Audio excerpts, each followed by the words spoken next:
Good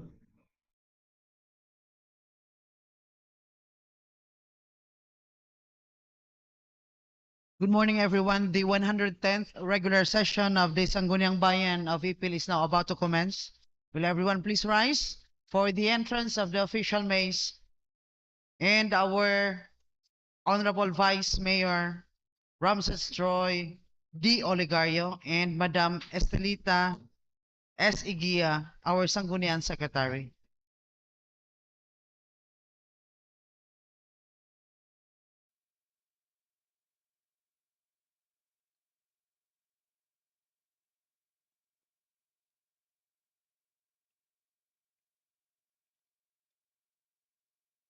Good morning to each and everyone. The 110th regular Good session morning is to hereby each and called to everyone. The order. 110th regular Start with, session is hereby Buddy, please called to remain order. standing for the singing Start of the with, Philippine National Buddy, Anthem. please remain standing for the singing of the Philippine National Anthem. Nga kababayan, ang pambansang awit Nga ng kababayan, Pilipinas. ang pambansang awit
Please be seated. Requesting our Madam Secretary for the roll call. Okay, good morning to each and everyone. Welcome to the 110th regular session. Present for today's regular session, Mr. Chair, the following. The Honorable Vice Mayor Ramses Troy Ligario, Honorable Glenn Ayan Sabihon, Honorable Elias Dangpalan, Honorable Serapin Ramos. We have Honorable Catherine Turalba, Honorable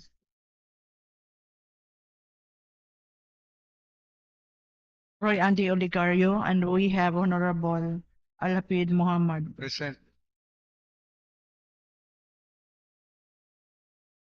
On record there are 6, sir? Yes. Seven. Seven. Ah, 7. Kasi ka 7. Kasi ka 7. Coscate. Okay, there are 7, sir. We are in quorum. Okay, with 7 members present, the Chair would like to declare that there is a quorum.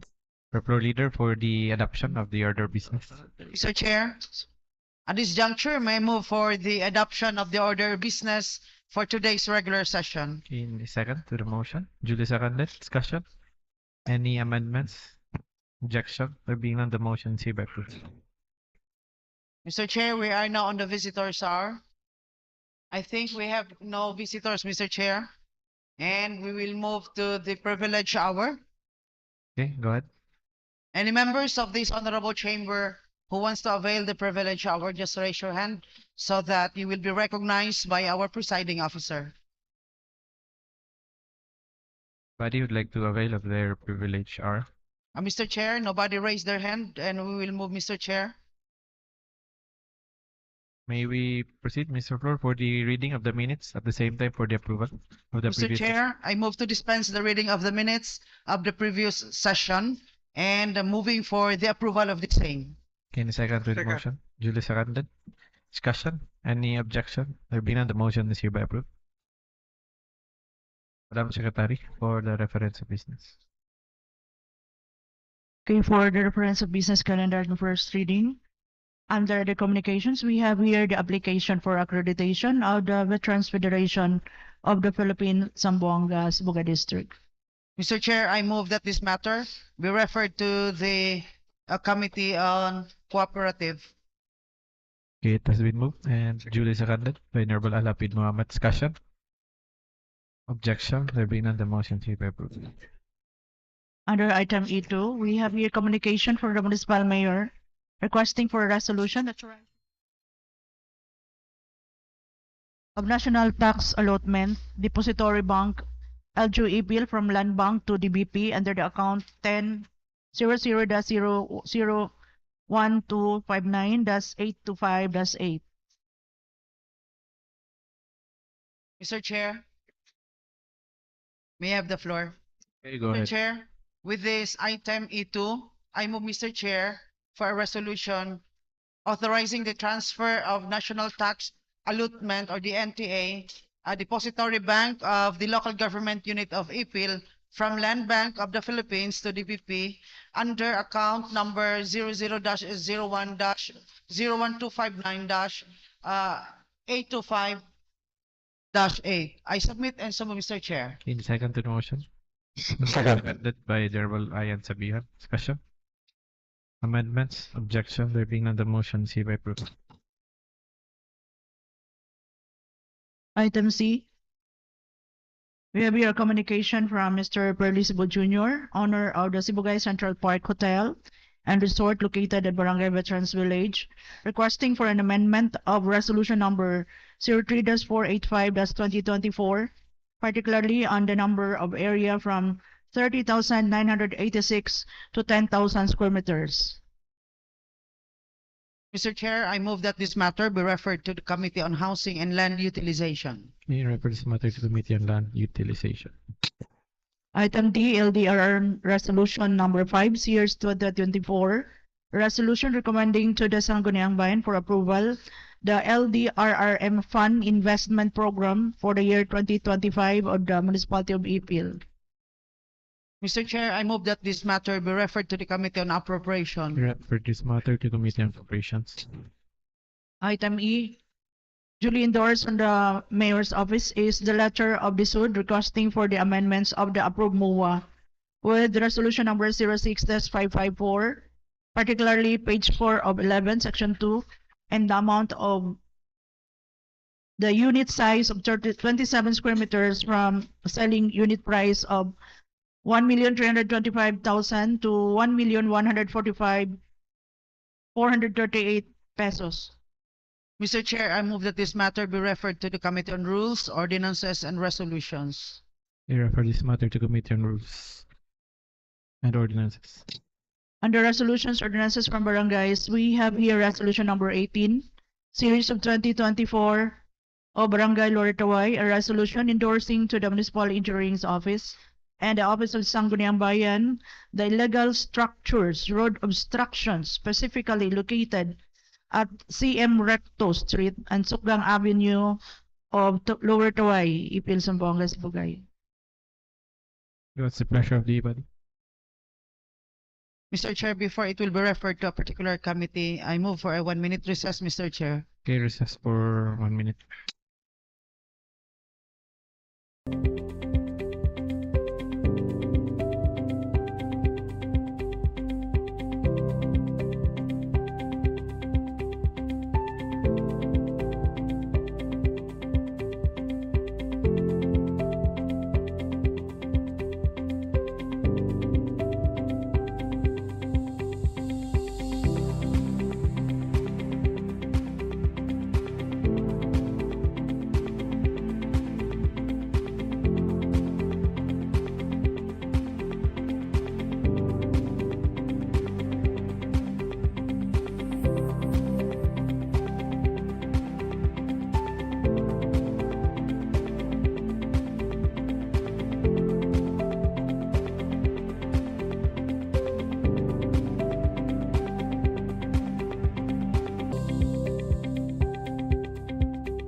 With the a resolution from Barangay Lower Tawai.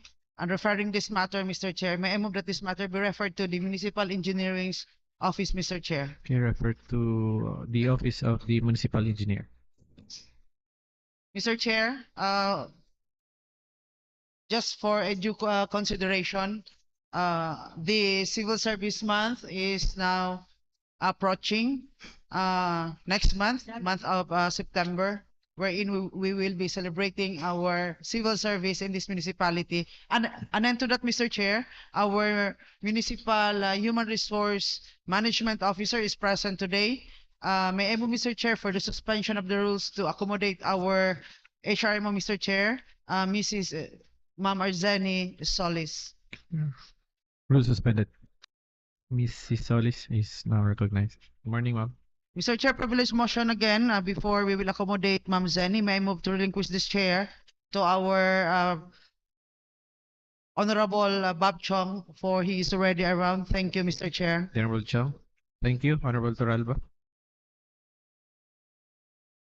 And also, the chair would like to acknowledge the presence of the Honorable Juan Pablo Nuega. Good morning, sir. Morning. And also the Honorable Diane Catalunya. Good morning.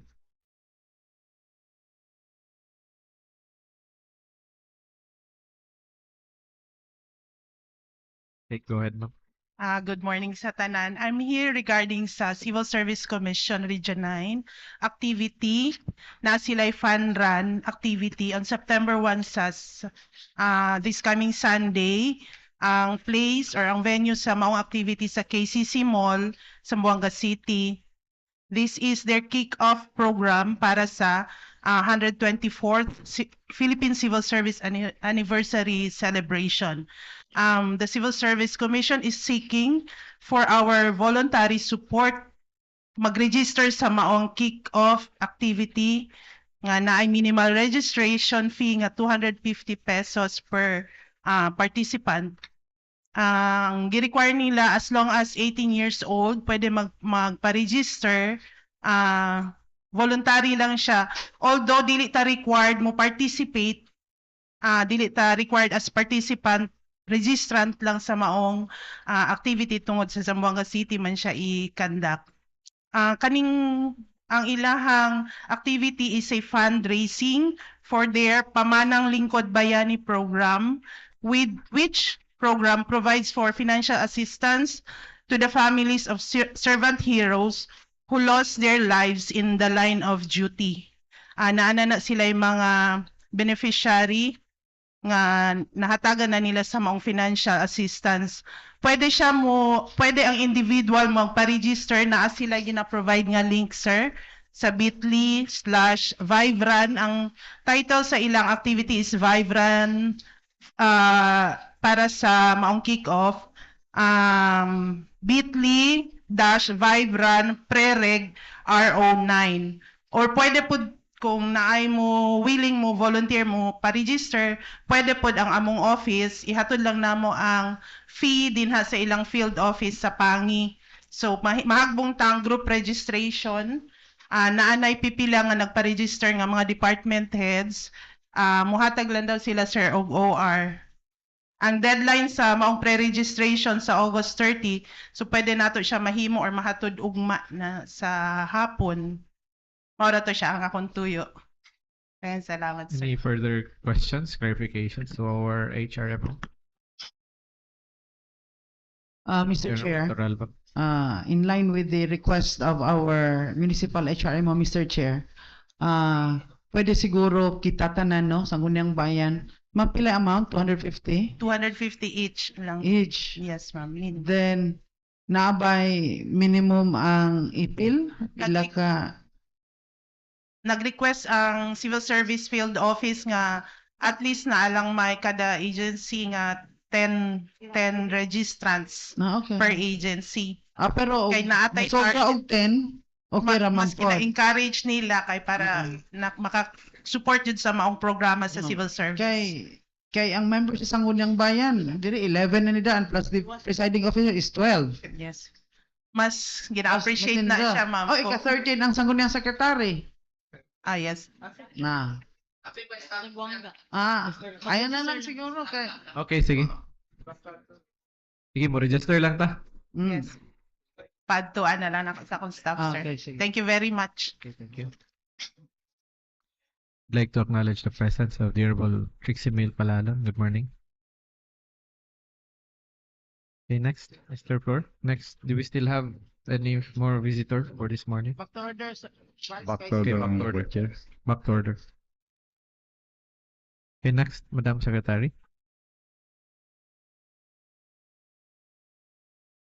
Okay, we are now on the business for the day on second reading.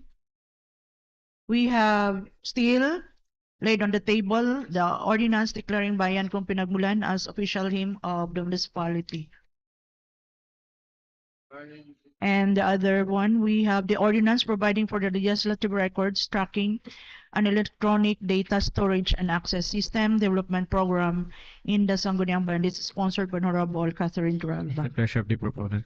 Mr. Chair, I move that this proposed ordinance, Mr. Chair, be still set on the next regular session, Mr. Chair, because we have to convene first all the concerned.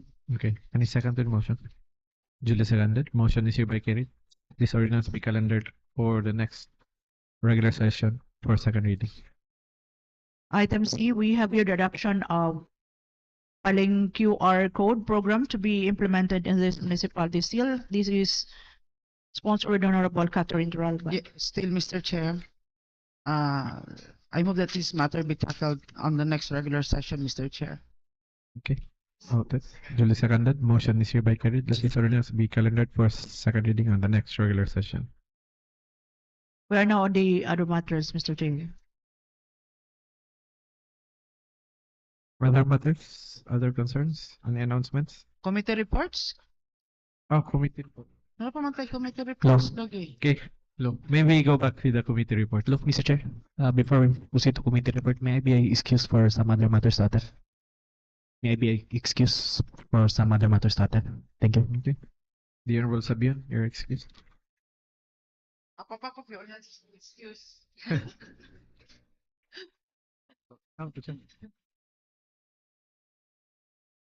Ito bang supplemental budget na to? Na Okay, may we proceed, Take Mr. up Flor? May we go back with the committee report? supplemental budget. Committee reports, wala man ko tayo committee reports. Nalaktawan. Nalaktawan. Okay, Mr. Flor, may we go back with the committee report? Honorable Chair, Lain ng paminaw sa atong secretary for your information. Honorable Chair, I move that we go back to committee report. Yun ang committee report. Committee There- report, Mr. Chair, Mr. Floor. I move that Honorable Suralba be recognized Thank you. for the committee report. Committee report number 421 on the Committee on Rules, Ordinances, and Resolutions. The subject is the memorandum of agreement to be entered into by the Sibugay Technical Institute Incorporated and the local government unit of IPIL for the internship training of Bachelor of Science in Social Work, or the BSSW, fourth year student of the STII. The remarks and recommendations. The Committee on Rules, Ordinances, and Resolutions, to which the above subject matter was referred for review. After review, the committee find it appropriate, consistent to its form and substance, thus recommending to allow the memorandum of agreement to be entered into by the Sibugay Technical Institute Incorporated, represented by its president, Dr. Eufemio B. Javier Jr., and the local government unit of IPIL, represented by the Honorable Anamel C. Olegario, the municipal mayor, for the internship training of the Bachelor of Science in Social Work, or the BSSW, fourth year students of STII for the period of 1,000 hours in the local government unit of IPIL, particularly at the Municipal Social Welfare and Development Office. Mr. Chair, I move for the adoption of this committee report number 421 of the Committee on Rules, Ordinances, and Resolutions. Second to motion for the adoption of the said committee report. Second. Duly seconded. Discussion. Any objection? There being none, the motion is hereby carried. Mr. Chair, I move for a resolution approving the content of the memorandum of agreement to be entered into by the STII of IPIL and the local government unit. I so move and submit, Mr. Chair. It has been moved. and Second, Honorable duly Chair. seconded. Discussion. Any amendments? Objection? There being none, the motion is hereby approved. I move for another resolution, Mr. Chair, authorizing the local chief executive to enter into a memorandum of agreement with the Sibugay Technical Institute Incorporated, with its president, represented by its president, Dr. Eufemio B. Javier Jr., and the local government unit of IPIL, represented by the Honorable Ana Melcy Oligario, and moving the same, Mr. Chair, to give authority to the local chief executive to sign for and in behalf of the local government unit of IPIL. I so move, Mr. Chair. Second to the motion. Second, Duly Honorable seconded Chair. by Honorable Palalan. Discussion. Amendments? Objection? There being none, the motion is hereby approved. Mr. Chair, another committee reports number 422, still on the Committee on Rules, Ordinances, and Resolutions. The subject is the memorandum of agreement to be entered into by the Dr. Aurelio Mendoza Memorial Colleges and the local government unit of IPIL for the internship training of Bachelor of Science in Social Work, or the BSSW, fourth year student of AMMC. The remarks and recommendations, the Committee on Rules, Ordinances, and Resolutions, to which the above subject matter was referred for review. After review, the committee find it appropriate, consistent to its form and substance, thus recommending to allow the memorandum of agreement to be entered into by the Dr. Aurelio Mendoza Memorial Colleges and the local government unit of IPIL for the fourth year student on their training of 1,000 hours in the local government unit of IPIL, particularly at the Municipal Social Welfare and Development Office. I move for the adoption of the committee report number 422, Mr. Chair. Second. It has been moved and duly seconded. Any further discussion? Objection? There being none, the motion is hereby approved. Mr. Chair, I move for a resolution approving the content of the memorandum of agreement to be entered into by the Dr. Aurelio Mendoza Memorial Colleges and the local government unit of IPIL. I so move, Mr. Chair. Second, Honorable Chair. Duly seconded. Discussion? Any objection? There being none, the motion is hereby approved. Another resolution, Mr. Chair, resolution authorizing the local chief executive, the Honorable Ana Melcy Oligario, to enter into a memorandum of agreement with the Dr. Aurelio Mendoza Memorial Colleges BSSW students for the internship training at this local government unit of IPIL, particularly at the Municipal Social Welfare and Development Office, and authorizing the same to sign for and in behalf of the local government unit of IPIL. I so move, Mr. Chair. It has been Second, moved. Honorable Chair. Duly seconded. Discussion? Any amendments? Objection? There being none, the motion is hereby approved. That would be all, Mr. Chair, for the Committee on Rules. Thank you. Any more? Committee reports. The Honorable Trixie Mil Palalan. Go ahead.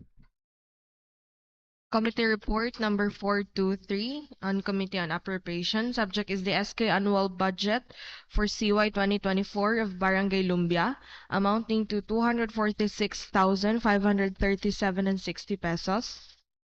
The remarks and recommendation of the Committee on Appropriation, to which was referred the SK annual budget for CY 2024 of Barangay Lumbia of this municipality for review, evaluation, and approval. The said SK annual budget for CY 2024 has been referred to the Local Finance Committee through the Municipal Budget Officer for technical review and preliminary review. After review, it is hereby declared operative in its entirety, effective upon its approval, subject to the posting requirements under Section 59 of RA 7160, and further subject to the conditions cited in the Local Finance Committee review. In the implementation of its budget, the LGU must ascertain adherence to the fundamental principles enumerated in Section 305 of the Code. It is understood that the review action does not authorize any item of appropriation that is specifically prohibited by or inconsistent with the provisions of law. The committee hereby recommends for its approval, provided that compliance with the foregoing in the execution of the budget shall be the sole responsibility of the implementing barangay government, using the standard guidelines or procedures in the budget execution phase, prescribed under the Budget Civil Service laws, budgeting, accounting, and auditing rules and regulations. I move for the adoption of the committee report number 423. In second, duly seconded. Discussion? Any objection? There being none, the motion is hereby approved. Mr. Chair, I move to pass for a resolution declaring operative in its entirety of the SK annual budget for CY 2024 of Barangay Lumbia amounting to 246,537 and 60 pesos. Second, Honorable Chair. It has been moved and duly seconded. Discussion? Any amendments? Objection? There being none, the motion is hereby approved. Committee report number 424 on Committee on Appropriation. Subject is the MDC Execom Resolution number 1, Series of 2024, endorsing the Supplemental Investment Program number 3 for CY 2024 amounting to 11,890,050 pesos. The remarks and recommendation of the Committee on Appropriation and Finance, to which was referred the MDC Execom Resolution number 1, Series of 2024 for review. After review, the committee hereby recommend for the approval of the MDC Execom Resolution number 1 of 2024 endorsing Supplemental Investment Program number 3 for CY 2024 amounting to 11,890,050 pesos. I move for the adoption of the committee report number 424, Mr. Chair. There's a motion for the adoption of the committee report. Second. Duly seconded. Discussion? Any objection? There being none, the motion is hereby approved. Mr. Chair, I move to pass for a resolution approving the MDC Execom Resolution number 1, Series of 2024, endorsing the Supplemental Investment Program number 3 for CY 2024 amounting to 11,890,050 pesos. And second, duly seconded by the Honorable Nuega. Discussion? Objection? There being none, the motion is hereby approved. Committee report number 425 on Committee on Appropriation and Finance. The subject is the MDC Execom Resolution number 2, Series of 2024, amending Resolution number 6, Series of 2022, and Resolution number 2, Series of 2023, particularly on the title of the Barangay Impact Project for Barangay Sanito and Timalang, respectively, amounting to 200,000 pesos each. The remarks and recommendation of the Committee on Appropriation and Finance, to which was referred the MDC Execom Resolution number 2, Series of 2024 for review. After thorough review, the committee hereby recommend for the approval of the amendment of MDC Execom Resolution number 6, Series of 2022, and Resolution number 2, Series of 2023, particularly title of Barangay Impact Project for Barangay Sanito and Timalang, amounting to 200,000 pesos each. I move for the adoption of the committee report number 425, Mr. Chair. Second. It has been moved and duly seconded. Discussion? Any amendments? Objection? There being none, the motion is hereby approved.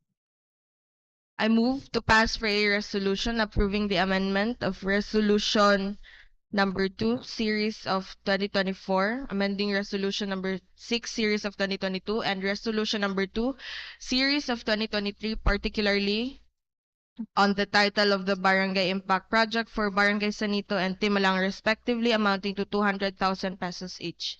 So move, Mr. Chair. It has been moved and duly seconded. Discussion?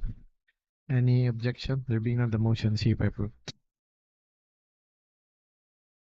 Committee report number 426 on Committee on Appropriation and Finance. The subject is the Municipality of Ipil Supplemental Budget number 3 for CY 2024.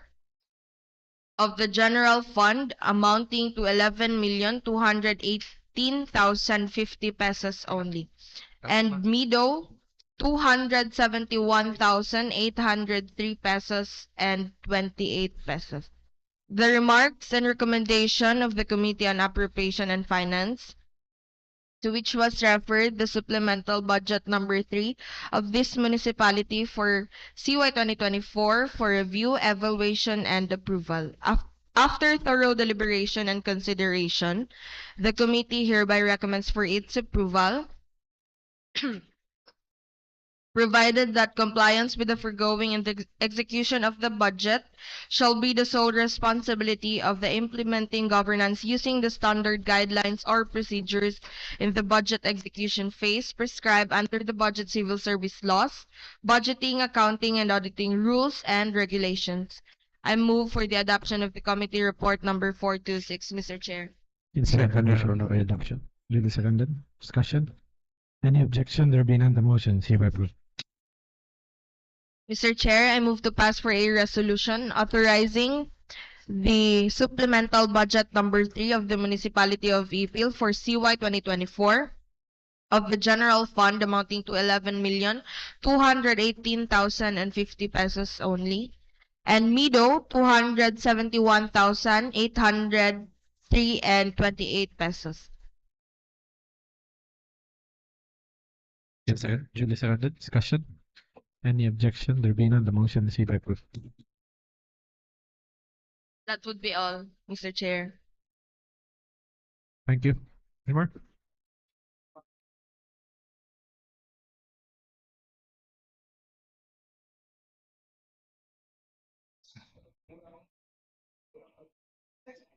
Mr. Chair, recess for 2 minutes. Okay, recess for 2 minutes.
forget about you. You'll see, I won't even miss you someday.